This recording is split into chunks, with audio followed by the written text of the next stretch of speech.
Hello everyone, it's the Assyrian priestess with you. I hope this finds you well.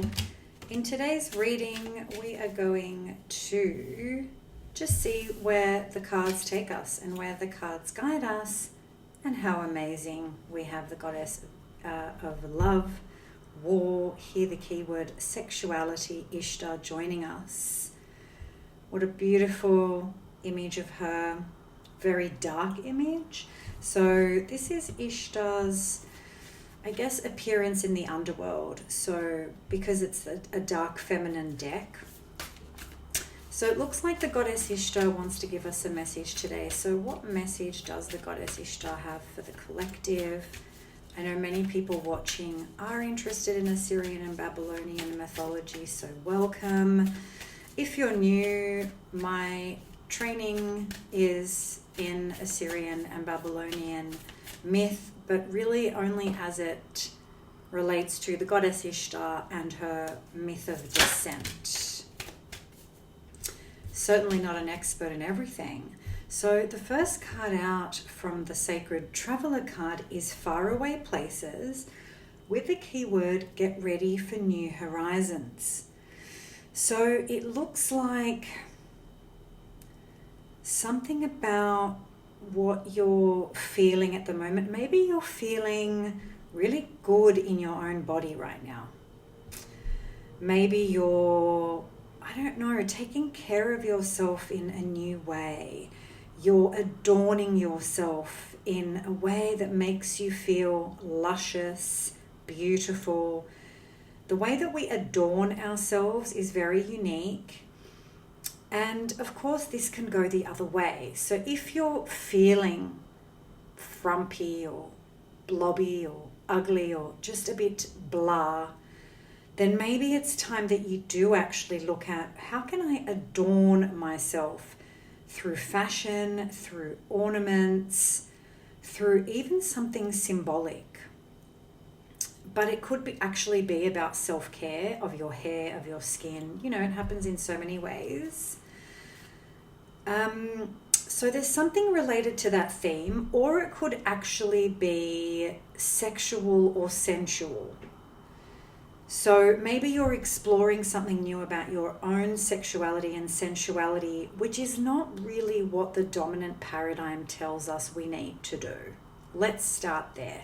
I reject all of the modern, mainstream, contemporary lies, basically, that tells women that they have to perform or act in a certain way for pleasure.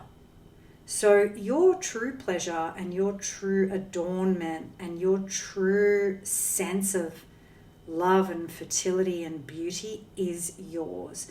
And if we actually study Ishtar's myth, there's a really beautiful one when she adorns herself for her lover. None of that is modern day performance-based, humiliation-based sexuality. It's really based on perfuming herself, readying herself, and opening her heart to her consort. So I feel like we've got sexuality a bit askew, and sorry to give you a lecture. So next card, Faraway Places. I like that. There's a sense of adventure here for you, or a sense of newness for you. Let's choose some other cards. Maybe you're hoping to travel or thinking about moving. Maybe you're thinking about moving somewhere far away. And then we have the full moon in Scorpio, another very sexual sign. It's time to release negativity. So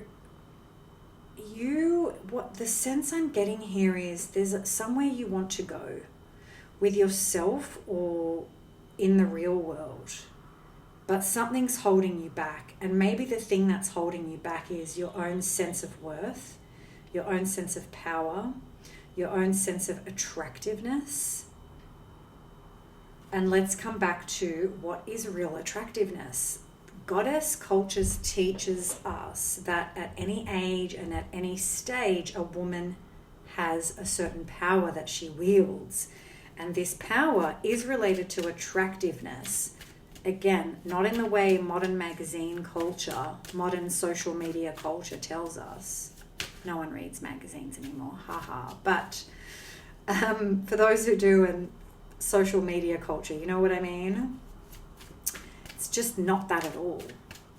This is like ancient feminine wisdom and power. If you're not a divine feminine, maybe you're a masculine woman or a masculine person,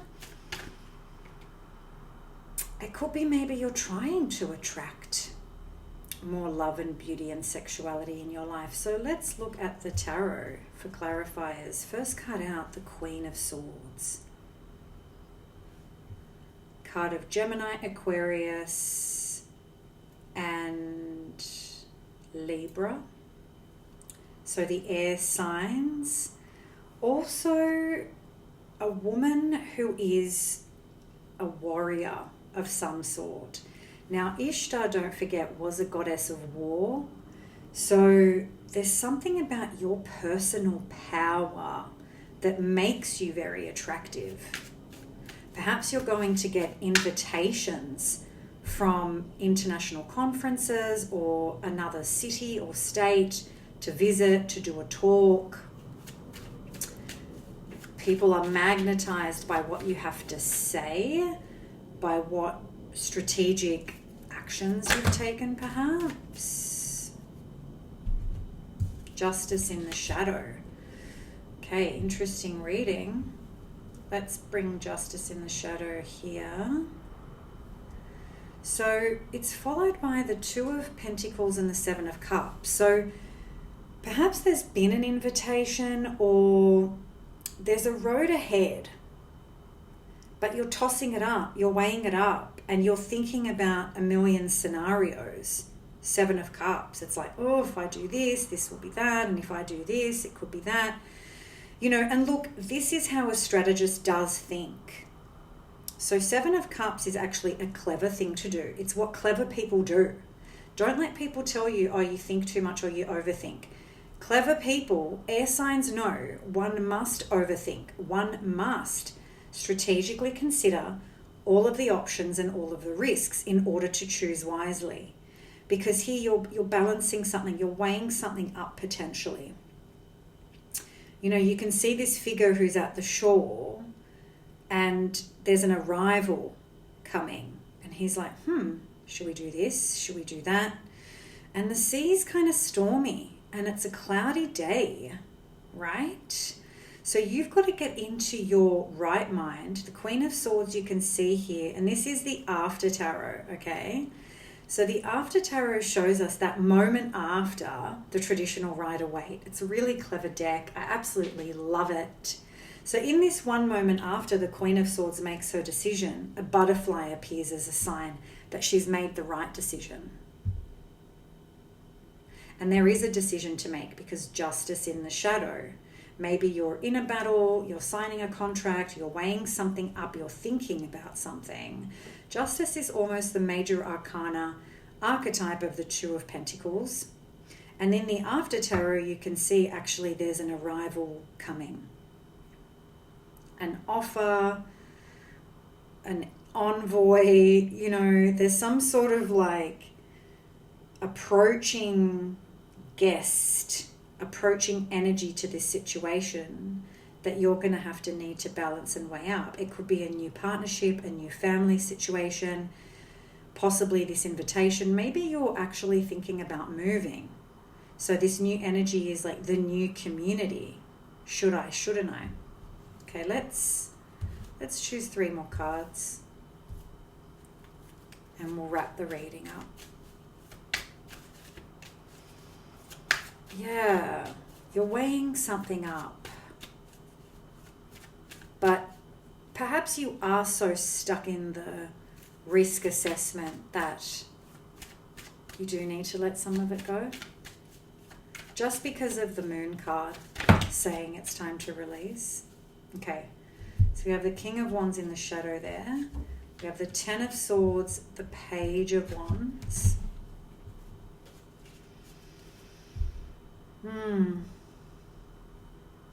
I think this Queen of Swords is actually quite exhausted, quite depleted. Maybe she's also fought a lot of battles and lost.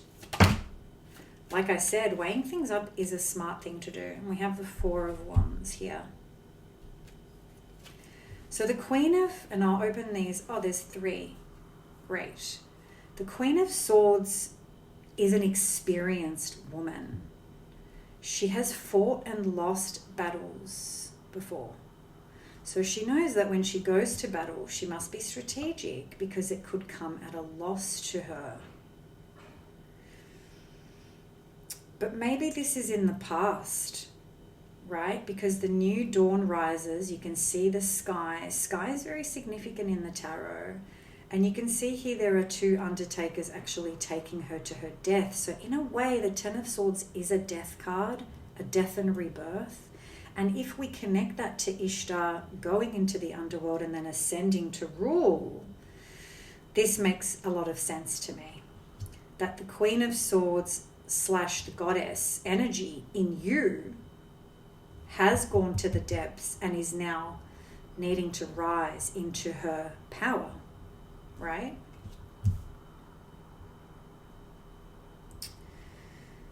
There's a road you want to take to a new place, somewhere far away. You want to move on in somewhere. You're inspired to, and it does mean you have to maybe leave some old things behind.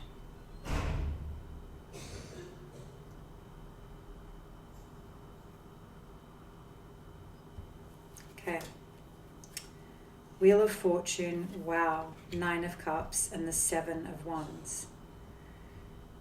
There's a fortunate and destined path ahead for you that will fulfill a lot of your needs. For some reason, you're so protective. I just honestly think it's your past. Sometimes we're so experienced that it's hard to get into the innocent mind of actually looking for the bright side. It is easier said than done. I respect that. And you can see here, there's a joust happening. And, you know, this is a really skilled warrior here. And sometimes we're so skilled, you know, we don't want other people to get power over us. Yeah, and Scorpio has a lot of power dynamic issues. Scorpios don't like giving up their power ever. But it can be to their detriment.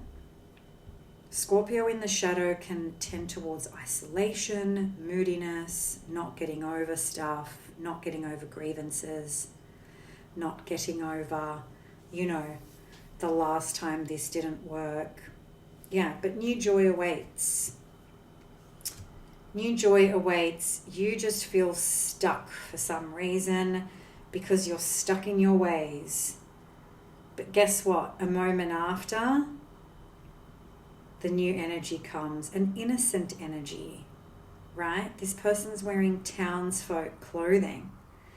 And he comes and he's like, let me help you there, my friend. 6 of Cups.